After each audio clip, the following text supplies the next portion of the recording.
and welcome back to another exciting week of Friday Night Fights. We're covering Season 11, Division 4D of Rebbl. With me, as always, is Charles. Hello, how are we doing? Hey, we're doing great. Charles got a new microphone and headset, so if he sounds different, I blame him. Technical difficulties are very likely. More than likely. We're looking at Week 9 in the Division. Why don't we jump right into it? We'll take a quick commercial break, come back with our scorecards.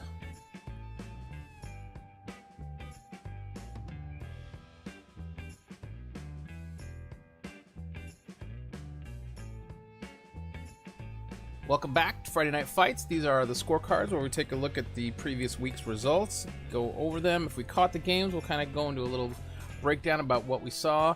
In this case, our main event from last week was the third game in this series, Rebbl Cheese Thieves versus Sterling Hornets. Now, Charles, you got to watch this game, is that correct? Yes. Great. Why don't you tell us a little about it? So, again, we see an elf team not respecting abundance, the massive sacker from the Skaven team. So they set up in a way where abundance could breach them, and if he can do it, he's probably gonna put the ball down on red die, doesn't matter. So it's a turn one sack, Paneer recovers the ball, and then the elves fail to sack on 6 die on that ball carrier. Wait, you got a turn one sack? Like, how does that happen? Yes, because, well, you have a movement 9 gutter runner who has leap and he has wrestles triple. Okay. So the only way to actually be safe from that guy is to be away from him. Oh, because you're just going to leap in anywhere you are and go for exactly with a reroll. If you give him the chance to do it, it's actually very likely. I think a lot of coaches look at that and see, well, it's red die, nobody will ever try it. Yeah, but with the reroll, it's like 51%, isn't it? Something crazy? It's better than that because it's a strip ball. He can actually sack the ball on pushes, so it's like 70-something%. It's likely. It's a likely play. It's not luck.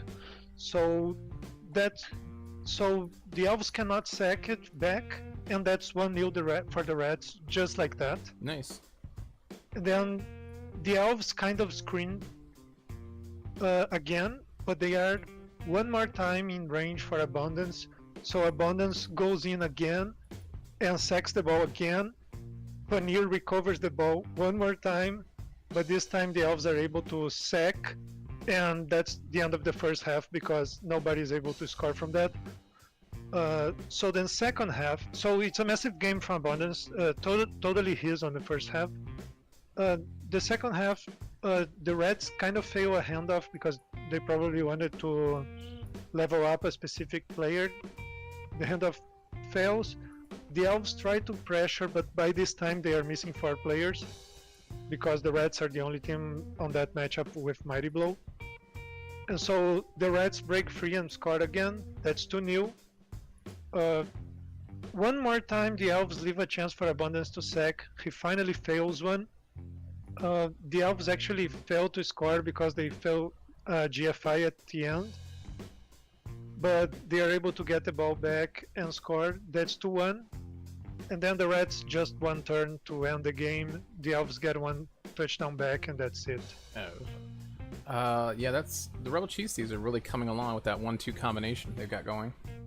Yes, the fact that abundance is coming through with great performances as well, giving Paneer somebody else to rely on, and is making the results better. Yeah, just getting the ball back for them is amazing. Yeah, and that's what I'm gonna say. The only way to be safe from abundance is to not be in range. You have to be away from him at least for a turn because he's gonna just go in and take the ball. Right. And nobody in the division has killed the Paneer yet, so he continues to be a terror for the division. Yeah, it's gonna carry this team. I mean, obviously now at this point you keep that 1-2 combination. You keep playing this team.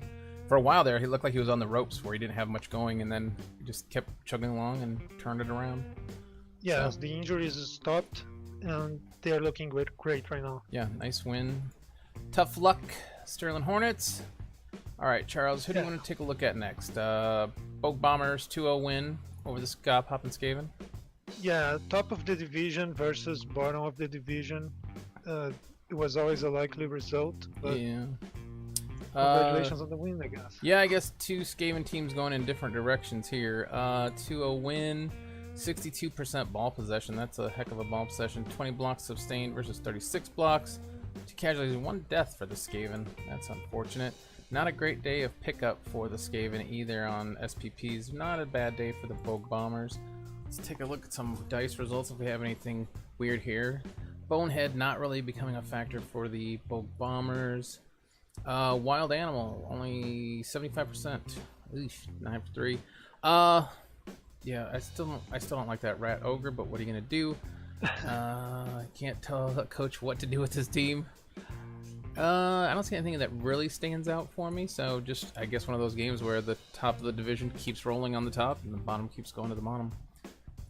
Yes, it was always going to be a difficult matchup for them. Yeah. Sweet Teeth and Beer Brawl have not played their game as of Wednesday night when we record this, so we'll skip over them. Commanders in Grief 1-0 victory over the Draktar squad. The mirror match. Let's take a look at some statistics here. Commanders had the ball possession advantage here. Blocks were pretty similar. KOs, injuries. Other than that, I don't see. Let's see. Now, there's only 1 casualty sustained by both coaches. So this was one of those games where nobody gets removals.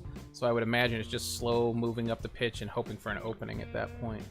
And the Commanders in Grief is a bit more consistent build, so I guess in a game of inches they got a little bit better skills to deal with that. Yeah, possibly. I mean, 1-0 victory is still a victory, and it moves you forward. All right. Yes, that keeps them somewhat in the race. Yeah, and Draktar Scott, he's still pretty new to the game. Nothing to hold your head about and shame about. I mean, mirror matches are the worst I've always felt, especially early on like this. Yeah, he already has 2 wins this season, which is his first one, right? Yeah, it's his first season, so you can't complain. I mean, you're doing okay. Hang in there. Bring out your undead 2-1 win over BloodBowl Solarian. Let's take a look. Both of us picked them, and again, they did what they were supposed to. They're looking very solid. Yeah, 81% ball possession. Yikes. Wow. Got the ball, held it, 12% in the opponent's half, so they took the ball at some point. Just doing what Tomb Kings do, just march strength down the field and don't let anybody get in your way.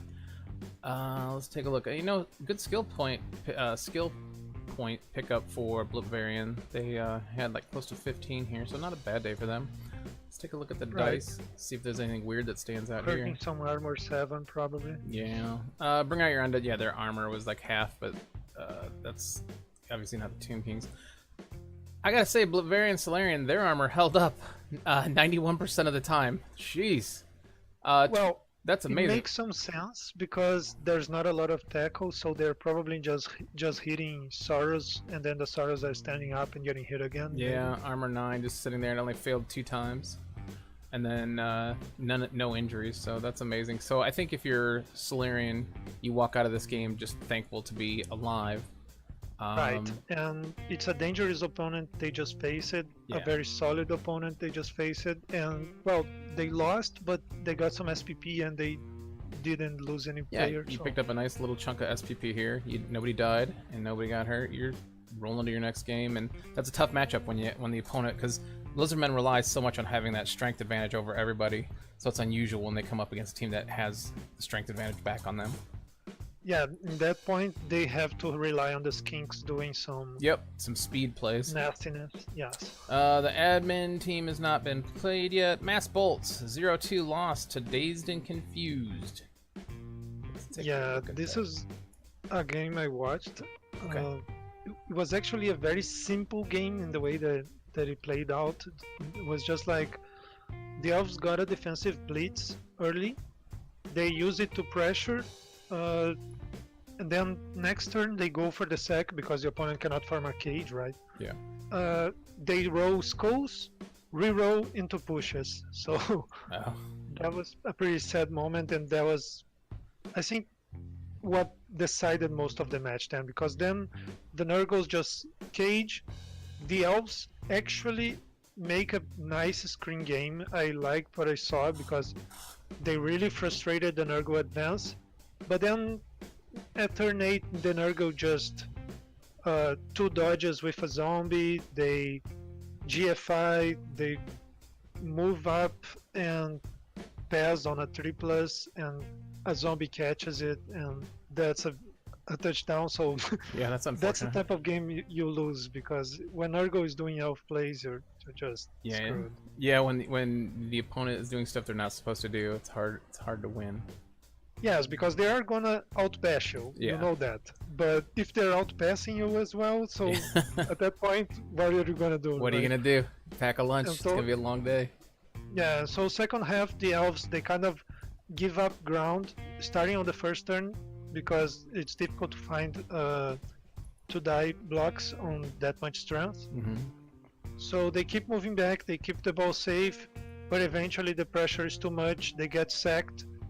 They even try to get the ball, throw a pass with disturbing presence around, they fail that, and the Nurgle scores again. So pretty, I'd say pretty simple type of game. Yeah. Not much happened. Yeah, 2 successful passes and 2 successful catches for Dazed and Confused, with 3 passes and 3 catches for the Mass Bolt. So that's kind of crazy. I would not have expected that. But Right. Good job on Dazed and Confused. Nice one. Yes, big win, and Big they are close to the top right now. Awesome. The schedule is really coming down to the wire here at the end. Everybody, if you are still in the game and you're still developing your team, please play spoiler. Kill the other opponent's best player. That's doing the Lord's work here. The rest of you, try to stay alive and win, I guess, if you're still in playoff contention. If you're hoping to make the playoffs, or the what's the extra cup? The secondary cup? The Contender? Nah, I can't. it's not contender, it's something that challenger, I guess. Challenger something Cup, close yeah. to contender. I don't know. Second loser. That's all I know. All right, but stay in it. Don't quit this early in the season. I know that Rebbl and Holes had a bunch of people start quitting now because their teams are out of it or getting bashed. So don't you guys be that division. Be the good guys. All right. We'll take a quick commercial break. We'll come back with our pound for pound series.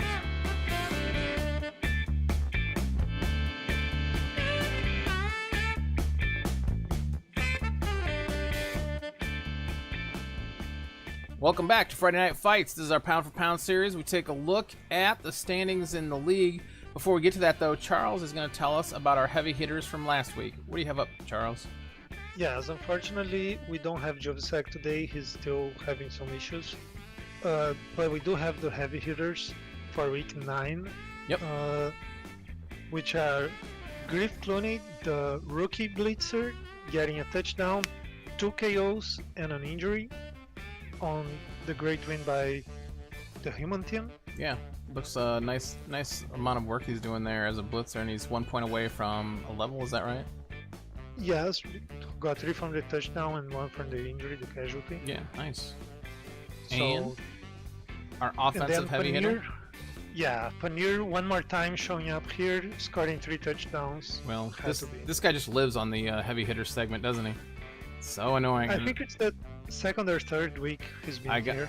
I got it. I just cannot believe he's lived this long. No, when I saw that guy come in, I thought, boy, that's the first play. I would just follow that thing every turn. But the people in the division just not listening to old Wolfram. So Well, they're trying, but try harder. he's Jeez. resilient. He is very resilient. That's true. Try harder. Bury that thing. Lightning bolt it. First turn. Who cares? Kill it. Death. All right. All right. So those are our heavy hitters for the week. Hopefully one of your players gets on our list for next week and does some work. Of course, we'll have a special celebration if somebody does kill the Paneer. Okay. Let's take a look here. 40. I know the coach of the Paneer must hate me. Like, shut up, stupid. What are you doing? Don't tell him to kill him. Yeah, no, as I say, if he's listening, tell him not to listen to this segment. Let's take a look here. Who do we got? Bogue Bombers. 7 wins. Nice. Sitting in front of the division now. 9-point touchdown lead. Ran the Mad coming in second with his Camry team right behind him. And the difference between these two teams is actually the time they faced each other, and human teams won, I think. Yeah. Yeah, it's going to be hard to catch him for the Khemri team with that touchdown advantage, assuming their wins stay the same. Because, I mean, humans can just obviously score 2-3 times a game. But Khemri, you're lucky to score 1 or 2 times a game. So Rand's going to have to just keep winning and keep his head down. Don't even worry about that touchdown differential, because at this point it's kind of out of your hands. Yeah, just hoping somebody stops the human team. Yeah, somebody drops 2 or 3 on him and you'll be fine. Nurgle coming in with Dazed and Confused in third, it looks like, with touchdown differential. Just ahead of the Cheese Thieves because of that, but it looks like Cheese Thieves have one more win. So they got the same amount of games played. So Cheese Thieves not completely out of it. I mean, they're right there. Actually, these top 5, 1, 2, 3, 4, and 5, everybody there is still in it, really. Cheese Thieves and Mass Bolts. Mass Bolts can make some moves, but I mean, being a high elf team, I would expect you guys to be scoring a lot more touchdowns to get yourself up there. Like right now, he's at -2 in his touchdown differential, but you would really expect a high elf and a pro elf team to be at the top of the touchdown differential, even if they weren't winning the division. Right, but you take more attrition by doing that, so I can understand. Well, yeah, if you're playing for development, don't worry about it. But if you're playing to make it to the playoff Challenger Cup, you probably want to throw a few more. Pro Elves coming in 6th.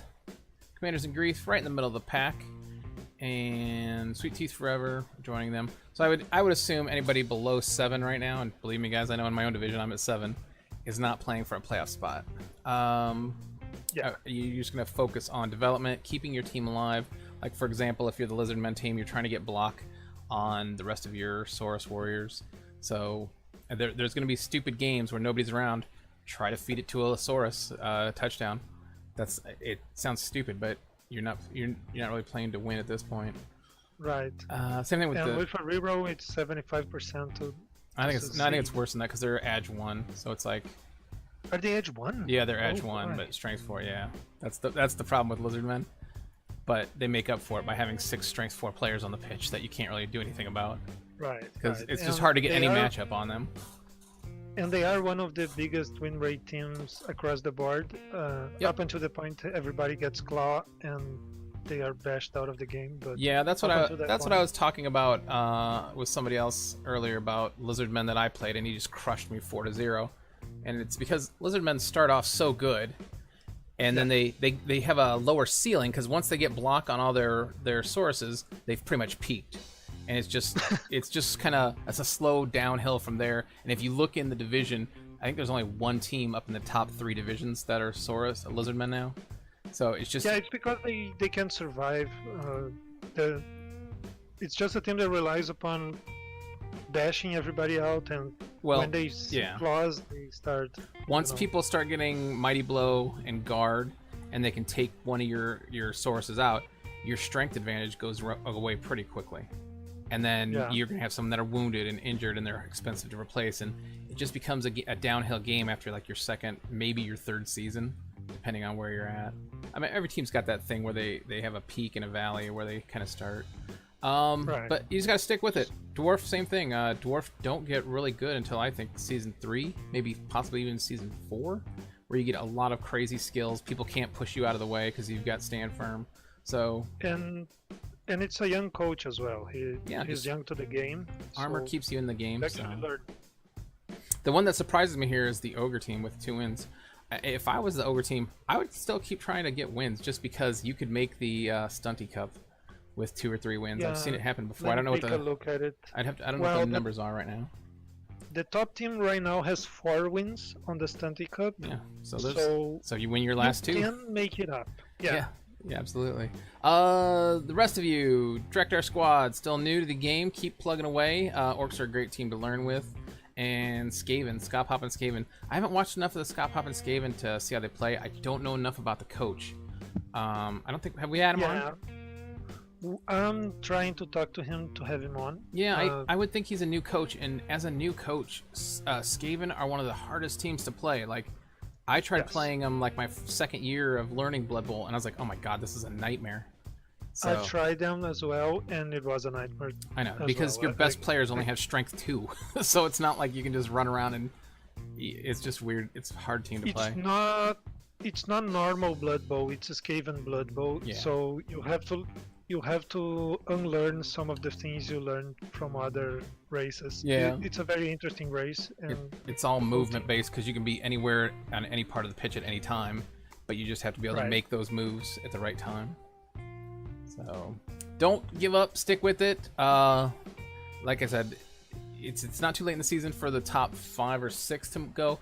And if you really want to prove me wrong, if you're way down here at the bottom and you want to keep going, and feel free, play spoiler and try to take the Yes. Bogue Bombers down. Make it a real tight and race. there's something to be said for finishing the season strong. We covered a team that was weak on the start of the season last time around, a high elf team from 130, Yeah. and he finished the season, even though he didn't have a chance to go to the playoffs, he finished the season with something like 4 straight wins. Yeah. And then this season he just came up and is looking great and is top of his division, dominating. Yeah, so you can turn that around next season. Just focus on your development. All right, let's take a quick commercial break. We'll come back and we're going to take a look at our contender series.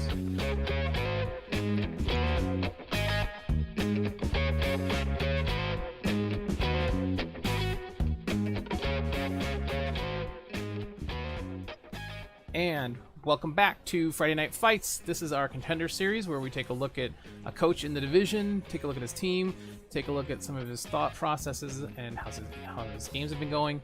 With us tonight is Coach Shazam24 of Blutvarian Solarian. Welcome to the show. Thanks for having me on. Hey, if you've listened to the show, everybody has a question that I put to them that everybody's been asking. Any idea what your question would be? I imagine something to do with the name. It is to do with the name. You do listen every week because there's only so much you can do with Lizardmen outfits because that blue skin overshadows everything you put on them. So I don't fault you for picking that. But what's with the name? What's that about? So I like to name my teams after like real life sports teams, and that one's sort of based off my brother's soccer team down in California. They're called Turnverein Sacramento. German means, sports club, and so it's, blood club, and then the Silurians are the lizard people from Doctor Who. All right. Well, I'm just going to call you the Lizardmen team in the league. Very obscure. Very reference. obscure. That's okay. A lot of people watch Doctor Who. I've never seen an episode of it. Sorry. I know it exists, but I've never got into it. That's okay. That's probably why I didn't understand what it was. Let's take a look at your team. I'm pulling up your screen now, and Charles, feel free to jump in. First thing I want to look at is the Croxagore. Your first skill you took on him was Stand Firm? Yep. And then Grab. How come no Guard? Just trying something different, or? Yeah, I think so it's not a particularly high, except for the Khemri, it's not a particularly high strength division. Okay. Grab didn't really seem super necessary. Okay. I mean, not grab, guard. Guard. But like pitch control did seem necessary. Okay. Hey, that's okay. You're doing well. Now, how long have you been? Stand firm is a good skill. Oh, I'd love to Stand Firm on him, but I was just like the Guard seemed. I thought the next skill would be Guard instead of Grab, but that's okay. It's your team. How long have you been playing? Started back in December. Some of my friends. So you're relatively new. Barely. Yeah. Yeah. Did you come in through the Eurogamer then as well? I did. Oh, nice. Another Eurogamer. Haha, Charles, I told you we'd get them all. Like Pokemon, we got them all. Let's take a look. Charles, feel free to jump in. Oh, Saurus with Dodge. What happened there? It seemed like a good idea at the time because I got doubles and I was like, oh, that could be fun, but it's like maybe turn him into a ball running Saurus, get some break tackle eventually. But Yeah, that Edge 1 is going to threaten everybody when he goes to pick it up 7 times. I think he's actually going to be good with like block and guard, and if he lives that long, some Stand Firm out there, he's going to be a great player if it goes that long. Yeah, if you get block dodge on him, that's not bad. Of course, you did lose, I believe, 2 or 3 Saurus, so how hurtful has it been with that development? I lost a block guard Saurus. That was not great. Ouch. The other one was a 0 SPP, no skill Saurus, so that wasn't so bad. Now, are you playing for development for next season then, I assume? At this point, yeah. So, your first skills that you're going to take on these Sauruses, are you just going to go block, or are you going to go Mighty Blow and try to level them a little faster? What's your plan? I've got a few Mighty Blows, but I think I'll probably we'll see how it goes, but probably end up with block just because it's Safer? on the Saurus. Yeah, it's a much safer choice. And how's your time in the league been so far? I mean, if you're having fun, it's okay. Yeah, I feel that, like, for the most part, I've been hanging in there with most teams that are a lot more experienced.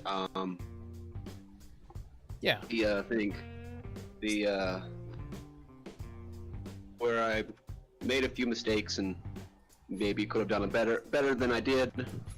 No, you've got 4 wins under your belt so far. That's good for a new coach. Still have 6 losses, but I mean, you're still learning. It's okay. You do have one of the better teams. I mean, Lizardmen are so good for like the first 2 to 4 seasons that you start playing, so you'll be fine. Skink with block, dodge, sidestep. I really like that piece. I think on your team with the Skinks, that's my favorite. Fire. Yeah, that's a nice piece. The movement piece. Now, is that enough to one turn with him? Have you looked up how to one turn? No, I've never pulled it off myself, so don't worry. Yeah, and like I think there's a way you can line up defense that makes it really hard to one turn with. Well, yeah, they can line up against you to make it harder, but you still, if you're desperate, you go for it. Charles, you can one turn, right? Oh, not really, because I usually don't have players on the pitch, but I mean, I've tried like 8 times so far in my career and never got it once. So, oh well. There's actually more attempts than me. Oh, okay. Well, then I'm the expert on the show today. Haha. Right. Where are you gonna go from here? What's you just gonna keep going into season 2 and keep putting it down, or you got a plan? Yeah, I think so. I think this team it's not suffered a huge amount of casualties, and there's good room to grow. And yeah, the team. Yeah, I think. Yeah, I think you go into the. We don't have an open invitational this year, do we, Charles? I don't think so, but they haven't announced if there's gonna be any kind of replacement, so we should check up on that. Yeah, yeah, I think your team's looking healthy. Looks good. You get block on the last 2 sources and block on number 2, and this team is gonna get real ugly real quick for people. I hate seeing guard block when I come up against a Saurus. It's just the worst, trying to outstrength them. Yep. Yeah. That's what I'm looking forward to. Anybody get the better of you that you want to get back next season? That game against Rebbl Chiefs Thieves, that was one loss I've had. Okay. That Paneer is just. Yeah, I told you guys at the beginning of the season, kill that thing first. Nobody's listening. I tried so hard. I know. That's a ridiculous piece. If I saw that in my division, I would be paying bounties. So remember, there is a bounty board you can put out there, but I think it's in the main Rebbl thing if you want to pay people to take other players out. But good luck with that. All right, Charles, any other questions for our guest? Yeah, I just want to go back into Seth Gecko because his build became kind of weird because he picked up the movement after the diving tackle. So I'm wondering where you're gonna go from here with him. I'm thinking either sidestep's always a good choice with Skinks, or sure feet maybe, just to get that distance threat a little bit. Yeah, it's still a good piece. You can still play safety with it, and you can cover pretty much the entire pitch. But diving tackle on a Skink I would think that'd be a risky proposition because every strength 3 would just, knock him in the head. Yeah, I don't know. It saved me a lot in games against elves. Yeah. So yeah, I tend to stand by it. If it's working for you, don't stop it. Yeah. Speaking of elves, where does the tackle on the team comes from? Next season, that could be. Yeah, usually like tackle when tackle comes after Mighty Blow. If I have a lot of Mighty Blow, maybe tackle comes.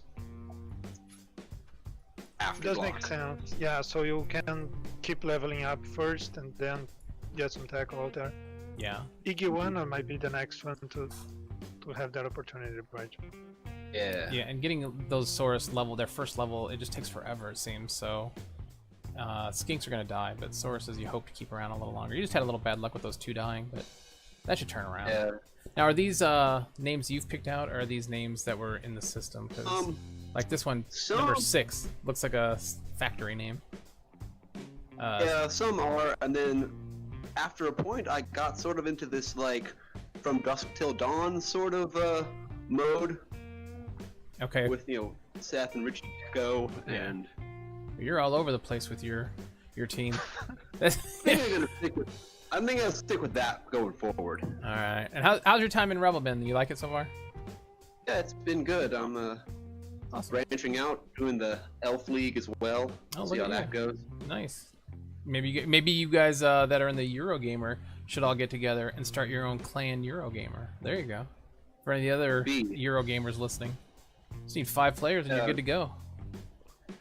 All right. I know I played in the Mad back at the Eurogamer. Okay. That was mad. the game this week. Yeah. Yeah, nice time. All right, Charles. Anything else? Any message for the division? Anything you're looking forward to still this season? Oh, I'm still looking forward to punching some elves. Got one more chance to do that. So Doing the Lord's work. It's always against the elves, man. Nobody likes elves, Charles. I keep telling you that. Nobody likes elves. Oh, they just do what they want as long as they don't roll a 1. That's not even playing. That's just like it's on auto mode. It's lame. Sure. Go home, Charles. All right. Well, thank you so much for being with us tonight. I'm glad you're having a good time in the league. Yeah, absolutely. And thanks for working with us. I know we had little audio issues. Hopefully this show gets out on time. I'm going to try to chop it up tonight and get it out tomorrow. Cool. right. Thank you guys for tuning in. We'll take a quick commercial break and we'll come back with our main event.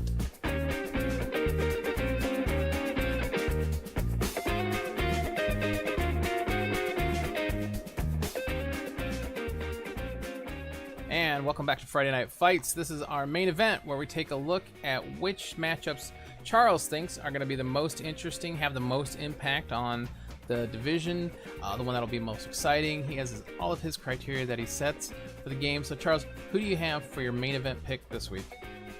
For this week, I chose the game that was closer on paper, more difficult to predict. So we're gonna have Sterland Hornets versus the Commanders in Grief.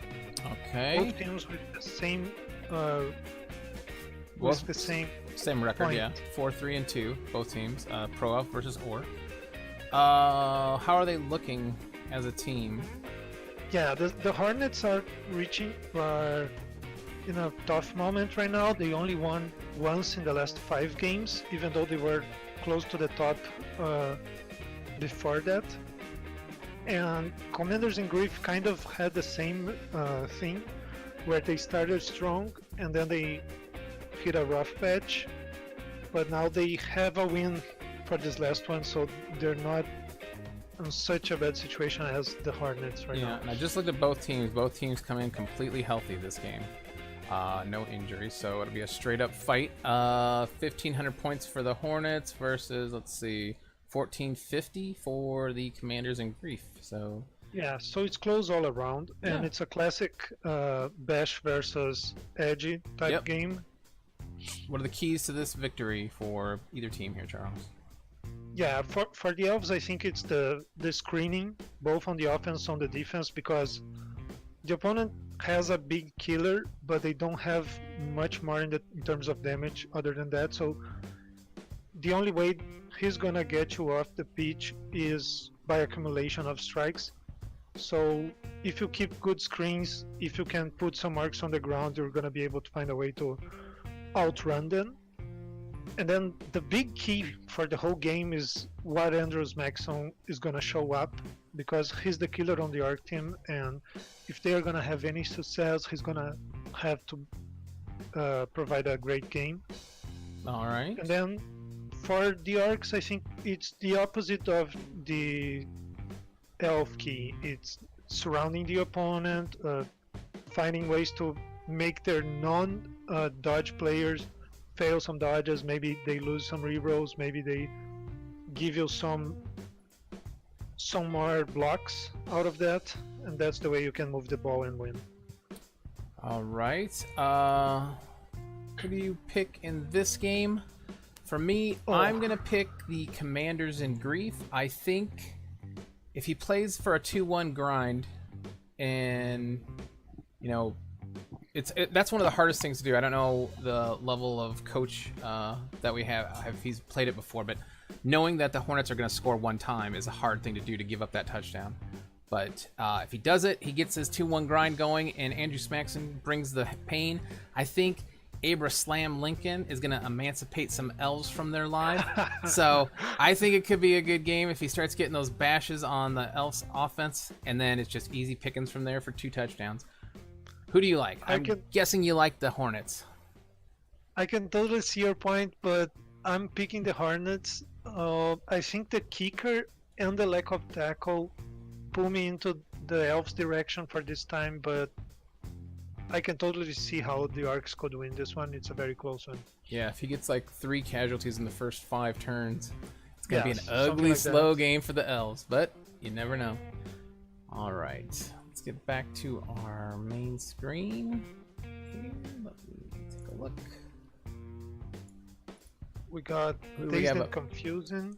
Dazed and Confused versus the Ska Poppin' Skaven. Let's take a look at both teams here. Dazed and Confused comes in, looks like completely healthy at 1650. Ska Poppin' Skaven, bottom of the division, but coming in with 7 players. They are really hurting at this point. Yeah. 3 gutter runners left. They're missing 1. I really think that Rat Ogre has held him back, but he sticks with it. Oof. Well, the idea behind it is actually to not take that much damage. So, okay, it's usually bad if you want to win, but if you want to survive, maybe it helps. Well, I'm looking at his total inflicted injuries, 61, but he's taken 197. So he's just taking way too many hits on this team. I mean, he's not.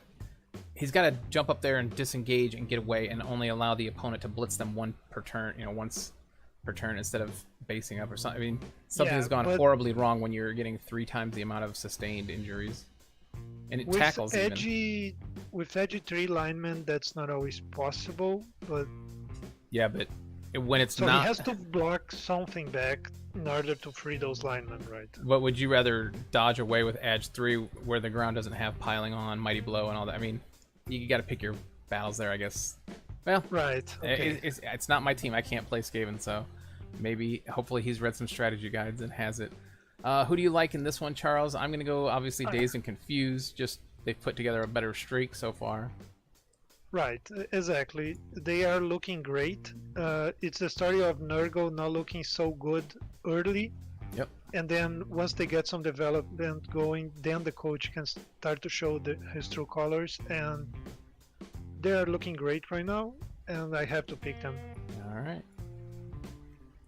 Let's take a look at our next game, Grumble Grot Gorgers versus the Mass Bolts.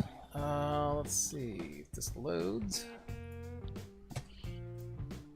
It's gonna be a problem for the Ogres again, the lack of tackle and the lack of movement, because those elves will be able to outrun them, dodge away. The Ogres come in at 1720, the Mass Bolts come in at 1480, so it's quite a difference in TV there. The Ogres are so chunky at this point, it's amazing. But they have a lot of guard on this team. That's interesting. I guess the only thing you can really take on a normals would be something like guard. The strength things. He's got 1 Nobbler tackle, out. Stuff like that. Yeah, break tackle, guard. You already have Mighty Blow, which is the big one. Some stand firm would be good versus bash teams. Yeah, grab maybe even. Grab just that way they can't sidestep away from you. And you put them grab is like you have 1 guy with grab. You don't take mass grab, I don't think. Right, but it also gives you fouling opportunities then too, or just setting up different opportunities. Then again, I don't play ogres, so hopefully they know what they're doing, because I certainly don't. The Mass Bolts, my JCPenney catalog team, comes in. Oh nope, 1 lineman out, but it's just a lineman. Nobody cares. So, team's coming along slowly. I'd like to see it develop a little bit quicker than this, but he's got some nice linemen here with wrestle, dodge, a lot of dodge. So, I think in this one, boy, this is going to be an interesting one. I'll let you pick first, Charles. I have to go with the Elves. I think they can run around the whole pitch, and even if they drop one or two linemen back, they are AV8 linemen, so they're not really that fragile. All right, I think as my upset pick of the week, I'm gonna go. Oh boy. With the Gorgers. They're gonna get their third win. I think they're gonna do it. Well, we always pull for them, but no, I've got a feeling. I don't think it's this week. Boy, okay. I got a feeling these elves are just not gonna be able to hold up to all that. It's just the bodies are gonna start hitting the floor, and it's over. If the fouls are good, maybe. Maybe. Yeah, and though the Sneaky Git doing the work. Sneaky Git. Oh yeah, I forgot he has Sneaky Git. I gotta rethink my. You know what? You're right. I'm going back with the elves. God damn it! Oh no! You talked me out of it. Back with the mass bolts. I'm going with the mass bolts. Oh, you turned me around, Charles. You're right. I'm sorry. You're committed to ogres now. Nope. Nope. I wrote it on paper, so there's no way to go back. No, I didn't sign that, did I? Oh shoot. All right, let's take a look at Draktar squad and bring out your you undead. Can pick both. No. Let's say you pick both. No, you're right. I'm gonna stick with my original. It's an upset. But hopefully in that game, that player dies. The elves get their one kill on that player with Sneaky Git. Okay. Draktar squad coming in at 1550. Bring out your undead 1570. Oof, this is going to be a tough matchup for the Draktar squad. Yes. He's got block on almost all but one of his black orcs, and his one black orc's only 2 points away from. So I think this is definitely a team that's going to look good season 2. He's got all the tools he needs, and this black orc blocker he has now is going to, with Mighty Blow, just going to start. Yeah, he's going to start punching his way into more SPPs and should start rolling from there. But bring out your undead. This team has been solid from the beginning, I think. Yes. This is an easy pick for me. I would go with the Khemri team on this one. I gotta do the same. Yeah, they're being too good. Yeah, they're too good. They got plenty of guard, and I don't see any real killers on the Draktar squad yet, and he's still relatively new. So that would be my pick. Your pick as well, I assume? Yeah, and the strength advantage is also something that an orc coach maybe is not used to facing. Yeah, it's rough when you get out strength as a bash team. It's never an easy match. Beer Brawl Club versus Rebbl Cheese Thieves. 1390 for the Brawl Club, 1320 for the Cheese Thieves. Now, this one, without looking at the stats, I'm gonna have to go with the Cheese Thieves, but let's take a look here. Completely healthy dwarf team versus just one gutter runner out. The unskilled gutter runner is out. So Paneer and Abundance still completely fresh and healthy. Yeah, ready to put the ball on the ground and score. You know, one thing the dwarves have, don't they have sure hands on their runner? Do they have a runner here? Let's see. Oh, they do? They have sure hands, so that limits how much of shenanigans are going to go on. With but the stripping. Reds will have a wizard, so. That's unfortunate. Let's see. Yeah. Wait, will they? Next. Won't? No. 1390 versus 1320. What's wrong with you? Oh, I thought it was much bigger difference. No, actual TV is 1300 for the Cheese Thieves versus 13. So that's only a 90-point difference. I guess they could scum it. Well, no, they don't have any cash, do they? Let's take a look. Cash, 0 cash, so they can't scum it either.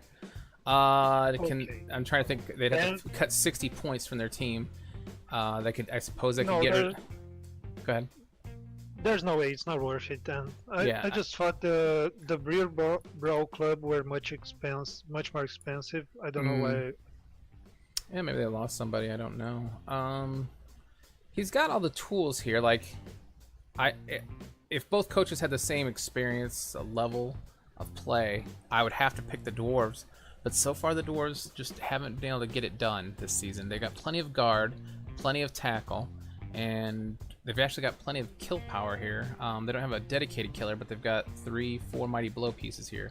So they've got all the tools to do it, but it's amazingly hard when you're not used to one-turn teams, let alone gutter runners that can just take the ball wherever they want and pitch it, throw it, and go, and leave you. And position is so key with dwarves and chaos dwarves that one mistake and it's over. So I think in this one I have to go with the cheese thieves still. All right. Yeah, now that I think about them not having a wizard, it's closer, but I'm gonna rely on them just because the BloodBowl Club, they haven't been scoring a lot. Like, their defense is actually one of the best, if I remember correctly. I do like a good defense. But they're not moving the ball that well. Yeah. So I'm picking the cheese thieves. Yeah, BloodBowl Club could definitely do the upset here. I won't put it past him. I mean, he's just got to go look at positioning and how to position against the one turn. Don't, oh dear God, don't do that stupid thing where people line their dwarf team all the way up the back line, and then they're just going to walk by you anyway. Don't do that, especially like on a riot. Then on a riot, your team's all the way at the back. It can't do anything. So go read up on how to defend against that one turn. Trust me, it will come into play at some point when you're playing the cheese thieves. Or maybe just remove the guy before he has the chance to one turn. Or yeah, focus on him. You've got the power, you got the tools, and you've got frenzy players that can push him off the pitch. So don't be afraid to put the hammer down. Oh, go ahead. I don't think the dwarf team actually has mighty blow in a tackle piece. So that's interesting. That makes the gutter runners probably more safe. That's true. This time around. Very true. Let's take a look. Bogue Bombers leading the division. Sweet Teeth Forever was hoping to make a play. They're moving slowly downward from where they were. Bombs away. Bombers come in completely healthy. And Sweet Teeth come in just a zombie out of it this game. So that's a... Sweet Teeth are kind of the gatekeepers of the division. Yeah. So they have a chance to show that they can hang with the best this time around. Yeah. Be unpredictable again. Let me take a look at these teams real quick. Just humans doing human stuff here. I don't see anything wildly amazing. Versus Necro doing Necro stuff. Again, nothing wildly amazing. There's like no edge 4 werewolf or strength 3 or 4 werewolf or anything like that. Same thing, the catcher has movement 9 on the human team, the Bogue Bombers, so I assume that's his go-to piece. But it's only strength 2. Oof. This could go either way, but I can't bet against the Bogue Bombers because they just haven't let me down all season. I mean, they've just been doing it. So if you do it, you continue to do it. Season. Yeah, you can't vote against somebody who's actually getting it done on the field. So I'll go with the Bogue Bombers on this, but I really think this is the game that the Sweet Teeth could take if they're focused and they get the right dice rolls when they need them. Who do you like in this one? I agree completely. I'll just second everything you said. I think Sweet Teeth have a good chance, but the Bogue Bombers have been so solid, and they also got some dice when they needed. So I think they can do it right now. The interesting thing here is the 330 in inducement money. So that's going to be interesting. I'd have to look at see what the inducements are for Sweet Teeth. I assume you can get Cheney or a Wizard, or that could make the difference in this game, because when you're within 300, actually the inducement money does work. It's when you get to like 500, the inducement money doesn't matter anymore, but you're still within striking range. All right, I think that is everybody. Let's take a quick commercial break. We'll come back and we'll go to our out segment.